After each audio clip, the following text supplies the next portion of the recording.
I think London actually is quietly dying. I get the feeling London is not a healthy place, and I think people are leaving London.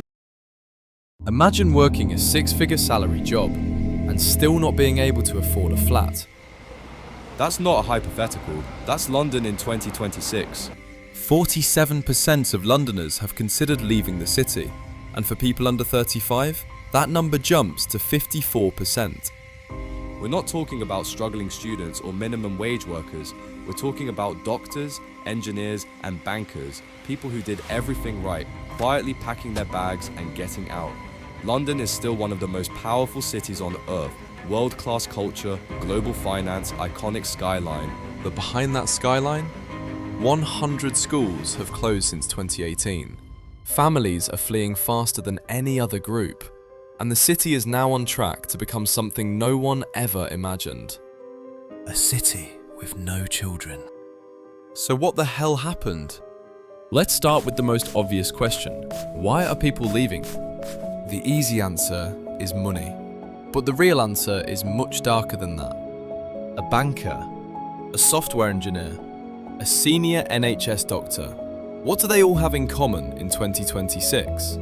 None of them can afford to buy a home in the city they work in. Picture this, you land a decent job in London, £55,000 a year, better than most, you're proud of it. Then reality hits. A one-bedroom flat in inner London, £2,000 a month, gone. Council tax, bills, transport, another £800. You haven't eaten yet and you're already down £2,800 every single month. That's not living. That's surviving with a salary most people would envy. And buying? Forget it. The average London home costs £516,000. To afford that, you need a household income that puts you in the top 10% of earners in the entire country. The house price to income ratio in London sits at 11.1, meaning the average home costs 11 times the average salary. For context, the England average is 7.7. London isn't just expensive. It's in a completely different universe. So what do young Londoners do? They leave. And not just across town. They're moving an average of 33 miles out of the city just to get a foot on the property ladder. A record 31% of first-time buyers in 2025 purchased outside London entirely. But here's where it gets really interesting, because housing is only one piece of the puzzle. When a city starts losing its children, it's not a statistic. It's a death sentence in slow motion.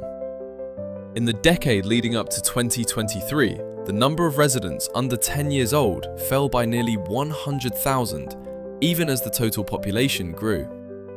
The London Assembly released a report in 2026 warning the capital is heading toward a childless future. London's fertility rate has now dropped below 1.2 births per woman. The replacement rate needed to sustain a population is 2.1. Why are families leaving? It's a double squeeze. Nursery costs for children under 2 in inner London run 34% higher than the national average. There are virtually no family-sized homes being built, and the new high-density developments going up across the city, they're designed for young professionals, not pushchairs.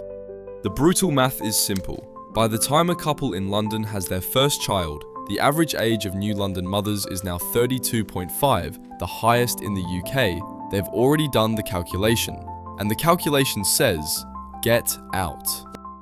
The consequences of this are cascading. Since 2018, 100 schools have closed or merged across inner London boroughs. Less children means less funding. Less funding means cuts to special needs support, extracurriculars, and teaching staff, which makes the city even less appealing to the families still hanging on. And here's the question that should keep city planners up at night. Who builds a city's future when you've driven out every family that would raise it? 71,000 phones stolen, 101 murders, one city. Which headline do you think people actually feel every single day? Here's what the headlines tell you. London is dangerous. Knife crime, phone theft, robberies. And they're not entirely wrong. London leads the entire country in robbery, knife crime, and theft rates. But here's what the headlines don't tell you. Homicides in London just hit their lowest level in over 20 years. Knife crime fell 14.5% in 2025. Violence dropped in 31 out of 32 boroughs. So, is London getting safer or more dangerous? The honest answer is both, depending on what you measure. What's undeniably real is the perception of danger. 71,000 phones stolen in 2025 alone. That's not a statistic. That's your photos, your contacts, your banking app ripped out of your hands on your commute home.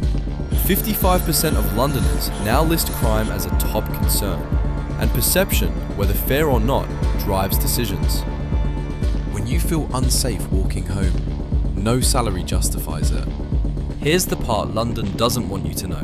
People aren't just running away from something, they're running towards something better. Manchester, and the numbers are jaw-dropping. Since 2014, Manchester's economy has grown twice as fast as London's. The average home costs £170,000, one-third of London's price. Rental yields are 8.1% versus London's 5.7%, and its tech sector has been labelled the fastest rising in Europe. People aren't leaving London out of desperation anymore. They're leaving because somewhere else is actively winning, and they're smart enough to notice. The dream of making it in London is being quietly replaced by something far more rational, actually building a life somewhere you can afford to live it. And that shift in mindset, that's the most dangerous thing London has ever faced. So here's where we land. London isn't dying.